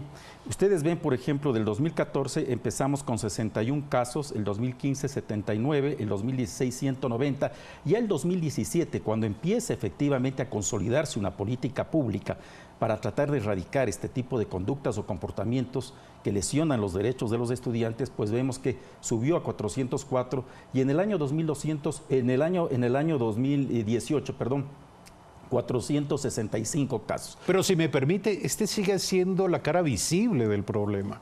Claro. A ver, pero esto es importante porque creo que nosotros estamos rompiendo el silencio, ¿sí? Efectivamente se habilitan los mecanismos de denuncia y se establecen los mecanismos de protección. Pero también no solamente es un tema de carácter sancionatorio, también es un carácter de orden preventivo. Por eso pero ya sabemos, si me perdone que le interrumpa. La gran duda tiene que ver con el silencio como práctica habitual en torno a este tipo de abusos. Tanto porque evidentemente los autores no van a confesarlo y las víctimas suelen callarlo. Entonces estamos hablando de un problema muy complejo, ciertamente. Esto ocurre en la sociedad entera, pero también dentro del sistema educativo. ¿Cómo romper aquello? Se comenzó a hablar de la Comisión de la Verdad, de una Comisión de la Verdad. No sé qué tan interesante suene al propio Ministerio de Educación un mecanismo de este orden que además vincule a otros actores dentro de esta problemática que ya es de por sí muy compleja. Es muy importante mencionar de que es necesario primero establecer un diálogo permanente de las familias, de los padres de familia con sus hijos, ¿no? De las autoridades de los establecimientos educativos, de los departamentos de consejería estudiantil, de los propios profesores, de los propios docentes, ¿sí? Es importante reconocer el trabajo que hacen los docentes. Nosotros estamos hablando casi del 0.7% del total de los docentes que existen en el país, cerca de 180,000. Es decir, un 0.7% de ese total están vinculados con estos hechos.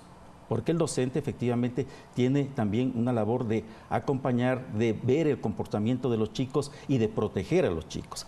Frente a esta situación también es un comportamiento de la sociedad. La sociedad tiene que estar atenta, ¿no? Tiene que estar vigilante ante este tipo de situaciones a fin de que efectivamente se logre combatir este tipo de comportamientos. Y obviamente las instituciones del Estado, empezando por el Ministerio de Educación y toda su institucionalidad, para tratar de identificar y, como dije, para tratar de erradicar estos comportamientos. ¿Qué es lo que nos dice la estadística? Y esto es interesante, que en este año hemos roto precisamente el silencio.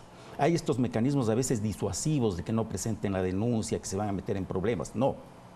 Hay que romper el silencio, hay que denunciar, ¿sí? De esta manera nos ayudan precisamente a que nosotros podamos desterrar a través de un juzgamiento administrativo y también en el ámbito penal este tipo de conductas. ¿En qué medida se demostró que los docentes que no estaban implicados, evidentemente, en estos casos, de alguna manera también contribuyeron al silencio? Bueno, efectivamente, cuando hay actividades de acoso, es decir, cuando hay una actitud de superioridad frente a los estudiantes, puede haber estos mecanismos disuasivos, ¿no? Para que no se presente la denuncia, para que se oculten los hechos. Esto, incluso en algunos establecimientos educativos, las autoridades pueden permitir esta situación. Por eso digo que es importante el papel que la sociedad cumplen, que los medios de comunicación cumplen, que las organizaciones no gubernamentales cumplen, ¿no? A fin de que efectivamente se eduque a los estudiantes respecto de sus derechos, a fin de precautelar su integridad física y emocional. El papel de las familias también es muy importante siempre. Sin duda. Hoy por hoy, si llega a producirse, este día, llega a producirse un abuso en algún centro educativo en el país, ¿qué deben hacer las víctimas? A ver, este es uno de los temas interesantes. Como parte de esta política también se han afinado los protocolos, es decir, se pone en conocimiento del hecho ante los departamentos de consejería estudiantil. El departamento de consejería estudiantil está integrado por profesionales, es decir, psicólogos, que un poco toman conocimiento del hecho, entrevistan a la persona que ha sido violentada, agredida, inmediatamente levantan un informe y ese informe es trasladado a la Junta Distrital de Resolución de Conflictos, que es la instancia que tiene que conocer, tiene que investigar y tiene que sustanciar el hecho para aplicar la sanción. Pero en primerísimo lugar, ¿dónde encuentra la víctima o sus representantes? ¿Dónde encuentra escucha? En cualquier miembro de la comunidad educativa. Un profesor puede ser una autoridad y directamente también los departamentos de consejería estudiantil. Gracias por aceptar la invitación esta mañana a Primera Impresión. 7 de la mañana, 38 minutos. Marcelo Jaramillo, viceministro de Educación. Ya lo han escuchado ustedes. La política del Ministerio de Educación de cero tolerancia frente a los abusos sexuales. Gracias, amigas y amigos, por seguirnos hasta esta hora. Mañana desde las 6:55 les invitamos, por favor, continúen con nosotros y nuestra programación informativa en esta mañana. Tengan ustedes una feliz jornada.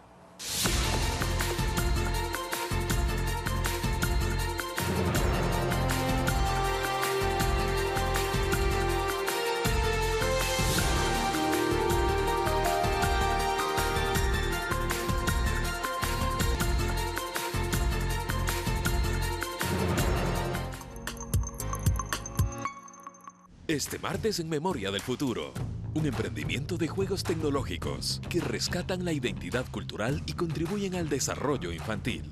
La elaboración de un delicioso vino de miel y otros productos a base de materia prima ecuatoriana. Y un proyecto independiente que busca la difusión de artistas nacionales en el mundo del arte contemporáneo. Las buenas ideas están en Memoria del Futuro, este martes a las 22 horas, por Ecuador TV.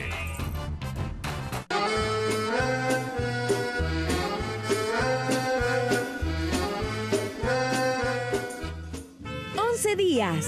Más de 1.500 artistas en el escenario vivo más grande del país. Festival Internacional de Artes Vivas Loja 2018.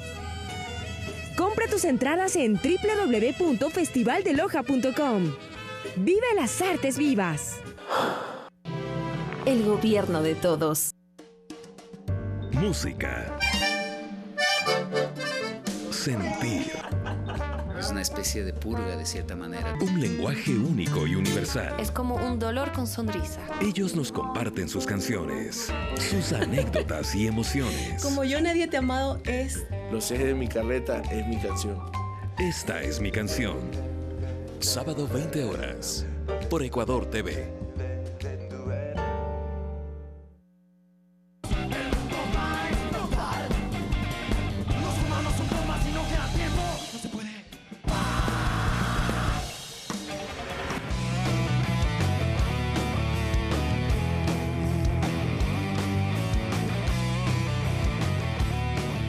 La Casa Invita. Domingo 17 horas 30 por Ecuador TV.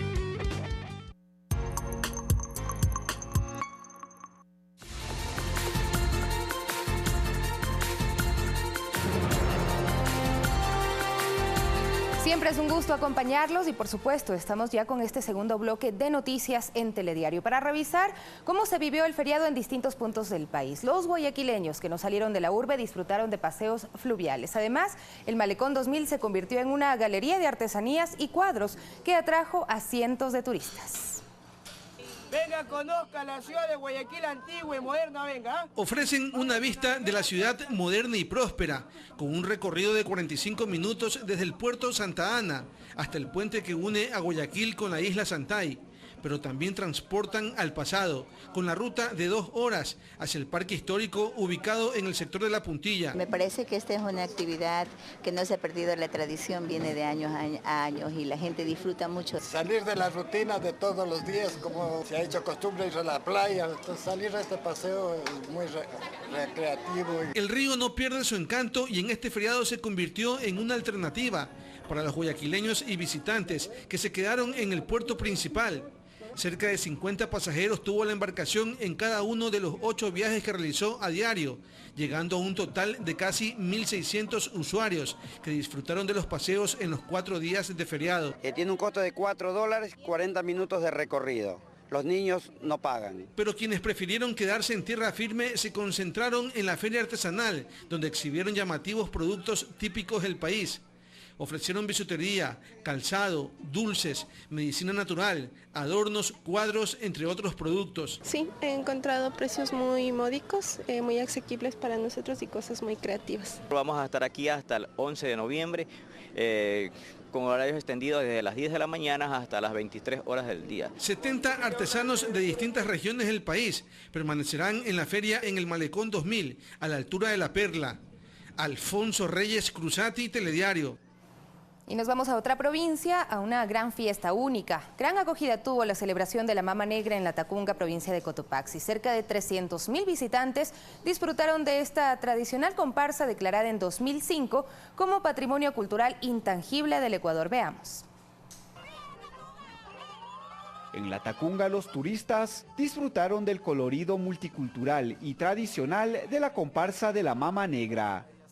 Este personaje tradicional de la capital de Cotopaxi, con su rostro pintado y luciendo vestimenta dorada, lleva entre sus brazos a una muñeca que representa a su hija María Mercedes. Esta comparsa única que no existe en ninguna parte del mundo, quería representarlo a través del color dorado. Otros personajes son el Rey Moro, el Ángel de la Estrella, el Abanderado y el Capitán, quienes con sus trajes coloridos y el espíritu festivo llenaron de algarabía el evento. Me llama la atención todo lo que hacen, o sea, es muy tradicional. Está considerada una de las más grandes en Latinoamérica. El recorrido de la comparsa atraviesa la Tacunga, donde miles de turistas de todos los rincones del país se ubicaron para presenciar el desfile. Un lugar especial es la tribuna, donde se ubican las autoridades de la provincia y el país. En este lugar se rinde homenaje a la Virgen de las Mercedes, patrona de la ciudad. A lo que el volcán Cotopaxi iba a afectar a nuestra ciudad. Eran las plegarias que implorábamos. De estas fiestas que ofrecen una experiencia única, porque esto solo hay en Ecuador. Los huacos, los champuceros, entre otros personajes, forman parte de esta colorida comparsa, declarada en 2005 patrimonio cultural intangible del Ecuador. Máximo Barba, Telediario. Y el denominado Festival del Queso es toda una tradición de la cultura andina de la parroquia Salinas de Guaranda, en la provincia de Bolívar. Este evento permitió a los actores de la economía popular y solidaria crear alianzas comerciales con la comunidad.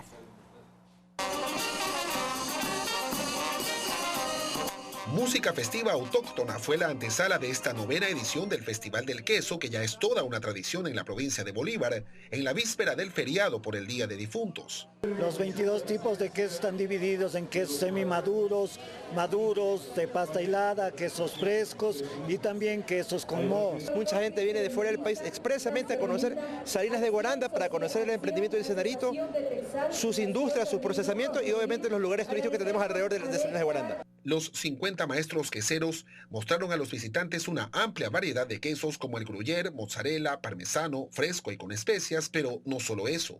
También ahora hay jóvenes que están poniendo sus propias iniciativas, como vemos, con conservas de tomate, ají, licores de cacao, chocolate.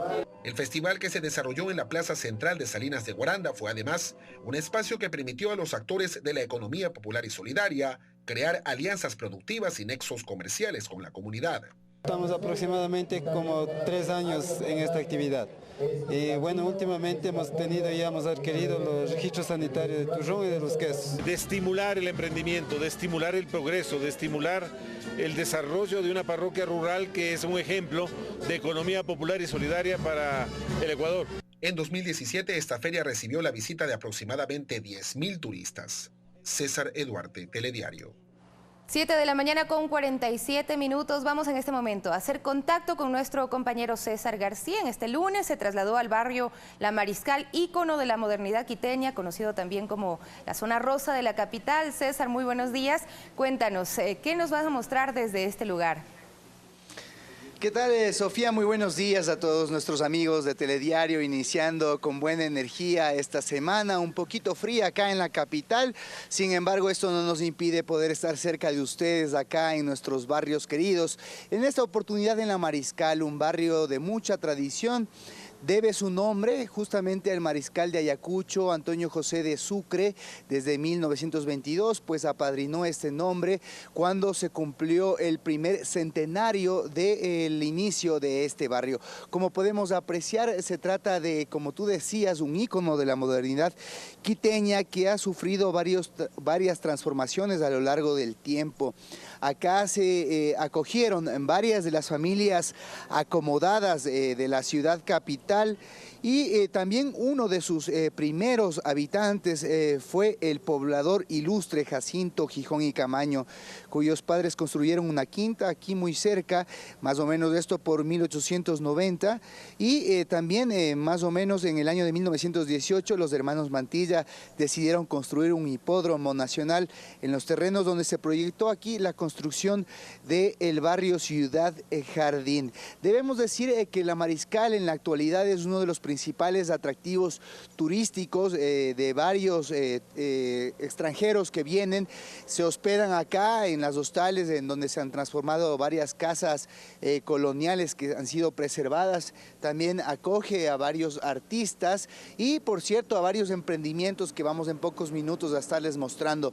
Por acá está Francisco Larco, nuestro chef de acá de La Mariscal, que en esta oportunidad nos va a estar mostrando un rico locro de papas para este frío, aprovechando la cantidad de papas que tenemos por acá.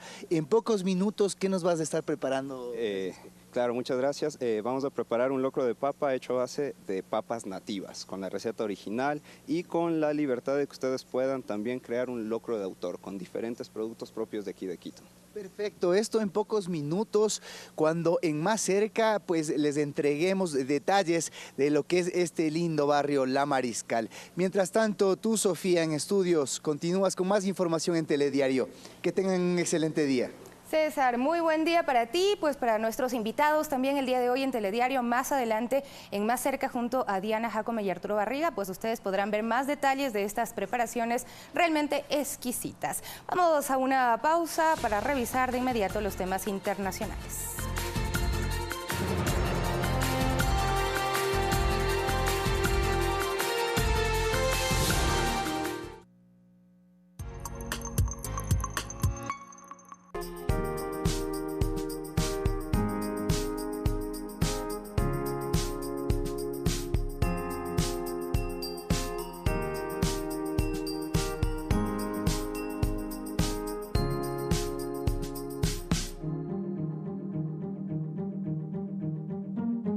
El gobierno cumple sus promesas. Con la campaña Todos ABC, la oportunidad de volver a estudiar es una realidad. Eliminamos el límite de edad para el ingreso.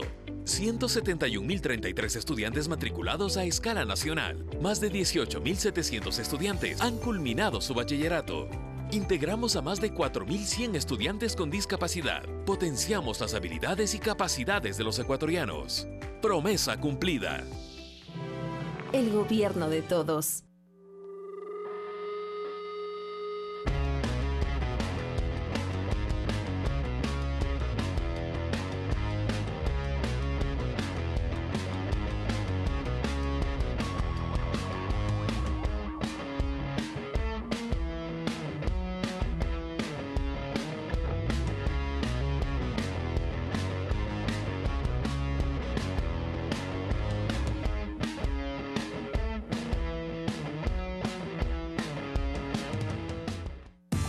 Cada semana, planifica una nueva aventura, descubriendo los tesoros naturales del Ecuador.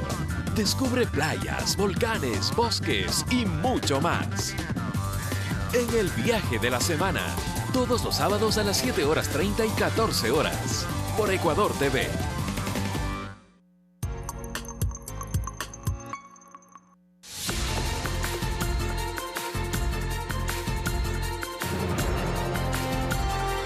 De regreso con lo anunciado, las noticias del mundo. Les contamos que la caravana de migrantes que entró a territorio mexicano el 19 de octubre se reagrupó en Ciudad de México y en los próximos días decidirá si continúa hacia Estados Unidos o toma otra decisión, según informó el sacerdote católico y activista mexicano Alejandro Solalinde.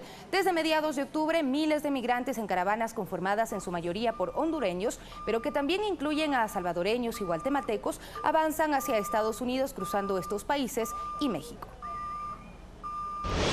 Y el mexicano Joaquín El Chapo Guzmán afronta a partir de hoy lunes en Nueva York un juicio por narcotráfico que le puede costar la cadena perpetua. Un proceso muy mediático que se prevé dure más de 3 meses y que empezará con la elección del jurado. A casi 2 años de su extradición a Estados Unidos, el proceso liderado por una respetada fiscal de Nueva York de origen argentino dará inicio a una nueva etapa en la carrera delictiva de Guzmán Loera, de 61 años, considerado el más poderoso y buscado capo de la droga y que durante años mantuvo en vilo a las autoridades de México y Estados Unidos. En otro tema, numerosos ciudadanos californianos se acercaron a los colegios electorales donde se puede votar con antelación para ejercer su derecho y elegir a sus representantes al Congreso y al Senado de los Estados Unidos, que se decidirá en las elecciones legislativas de este 6 de noviembre. En estos comicios se renovarán todos los escaños de la Cámara de Representantes, un total de 435, mientras que en el Senado solo están en juego 1/3 de los 100 asientos. Y en otros temas, Estados Unidos impone nuevas sanciones a Irán. Además, las autoridades de Indonesia informaron que el avión Lion Air se estrelló contra el mar a gran velocidad. Más noticias en el siguiente resumen. El gobierno de Estados Unidos impuso nuevas sanciones a Irán que penalizan la venta de petróleo iraní, las transacciones financieras con su banco central y el sector portuario del país. Las sanciones son una consecuencia de la decisión de Donald Trump de retirar a Estados Unidos del acuerdo nuclear con Irán de 2015. Las autoridades indonesias revelaron que el avión de la aerolínea de bajo costo Lion Air, que se estrelló con 189 ocupantes hace una semana en el mar de Java, impactó a gran velocidad contra el agua y quedó destrozado en pequeños fragmentos. El director del Comité Nacional para la Seguridad en el Transporte señaló que el estado de los restos del avión encontrados confirman que el motor seguía funcionando a elevada velocidad en el momento del accidente, que no dejó sobrevivientes. El presidente cubano Miguel Díaz-Canel y el líder norcoreano Kim Jong-un se reunieron en Pyongyang en un ambiente de camaradería y amistad. En la cita acordaron estrechar la cooperación bilateral. Esta es una visita de 3 días que el mandatario cubano realiza al país asiático. El hijo del ex primer ministro tailandés se presentó en la Corte Criminal de Bangkok para enfrentar los cargos por presunta corrupción que pesan sobre él. La Fiscalía tailandesa vincula a Phang Dong Tae en un caso relacionado con un préstamo del Banco Estatal entre 2003 y 2004, cuando su padre gobernaba el país. Fernanda de la Bastida, Telediario. 7 de la mañana con 55 minutos, volvemos a nuestro país para contarles que continúan los trabajos para ubicar un puente en el Pangui Zamora Chinchipe luego de que la estructura fue arrasada por el caudal del río. Las autoridades habilitaron un paso provisional para el tránsito vehicular. Los trabajos para colocar el puente Baile en el lugar que fue arrasado por el caudal del río sobre la quebrada Cayamatza, en la vía El Pangui Chuchumblesa, avanza para atender a los turistas durante el feriado. Con capacidad para 45 toneladas y tiene una longitud de 36 metros. El puente viene desde Chimborazo en un vehículo de la provincia del Chimborazo. Hay técnicos de aquí de la provincia de Los Ríos y los trabajadores, los técnicos están colocando lo que también viene de la provincia de Chimborazo. Es un puente solamente de 4,20 de ancho útil. Que tengan cuidado, no es un puente de dos carriles como el que existían. La población del Pangui, de las parroquias del Huismi, Tundaime, Chuchumblesa y la provincia de Morona Santiago utilizan el paso provisional. La circulación en el sector es un poco más ágil. Los daños en la red del sistema de agua potable de la ciudad están superados. Sí, se ha ido algunos puentes de la quebrada del puente hacia arriba, como más de 4 puentes, y donde hemos pedido al Consejo Provincial que intervenga porque ser competencias de esa institución provincial. Y dentro de lo que es nuestra competencia, en lo que es la planta de captación, ya se ha solucionado todo y estamos también ya con el tema del agua normalmente ya. El puente que colapsó lo construyó el Ministerio de Transportes y Obras Públicas hace 40 años. La base y la estructura del puente Baile sobre esta quebrada tiene un avance del 90%. Marbellina Toledo, Telediario.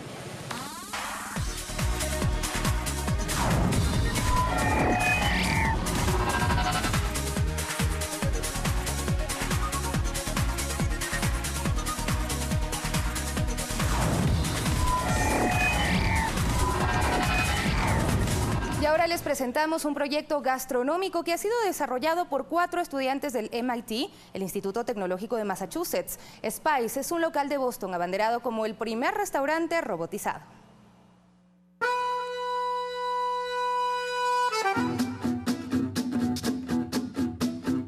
Los fundadores destacan que Spice es el primer comedor del mundo con una estufa cibernética que prepara las más complejas comidas.